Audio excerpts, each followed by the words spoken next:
మీరందరూ కూడా రేపు పంచాయతీ ఎన్నికలు వస్తా ఉన్నాయి. అన్ని పంచాయతీలు మనం గెలిపించాలి. ఎందుకంటే ఇప్పుడు మేము చూస్తా ఉన్నాం, మా చేతిలో జడ్పీటీసీలు ఉన్నాయి, మా చేతిలో సర్పంచ్లు ఉన్నాయి. మీరేమన్నా నిధులు చేస్తే మేము సహకరించాలని చెప్పి అంటా ఉన్నారు. అలా లేకుండా మీకోసం వాళ్ళు సంపాదించుకున్నటువంటి హాస్పిటల్ కూడా పక్కన పెట్టి ఇద్దరు భార్యాభర్తలు ఇద్దరు కూడా తిరుగుతూ ఉన్నారు. మన రేపు అభివృద్ధి కోసం కష్టపడుతున్నారు. మీరు రేపు పంచాయతీలు ఎంపీటీ అన్ని గెలిపించి ఉంటే అభివృద్ధిలో అద్భుతమైన అభివృద్ధి రాబోయే 3 ఏళ్లలో మనం చేపిస్తామని కూడా మీరు తెలియజేసుకుంటూ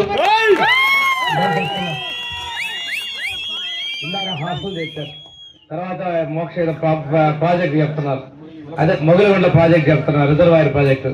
అదేవిధంగా దర్శిలో ఆ రోజు 15 కోట్లు పెట్టి డ్రైవింగ్ స్కూల్ పెడితే మొన్న పడేస్తే 2 కోట్లు పెట్టి పనులు చేస్తే ఇప్పుడు దాన్ని 26 కోట్లు 25 కోట్లు పెట్టి ఆ ప్రాజెక్ట్ అయిపోతున్నాం. అంటే గురుకుల పాఠశాల కూడా కొన్ని తీసుకొస్తే పక్కన పడేసి ఇక్కడ దర్శనంలో ఇలాగా తెలుగుదేశంలో చేస్తే 5 ఏళ్ళు పక్కన పడేస్తాండి. మళ్ళీ ఎన్ని తీసుకొచ్చే పనులు మొదలుపెట్టి చేస్తా ఉన్నాం.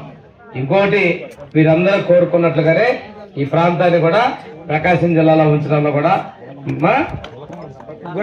చేయడం జరిగింది. మీరు అడిగేటువంటి గుళ్ళకమ్మ బ్రిడ్జి కావచ్చు, ఇవన్నీ కూడా చేద్దాం, టైం పడుతుంది. తప్పకుండా చెప్పిన దానికి ఎక్కడా కూడా వెనకపోయే పరిస్థితి లేదు.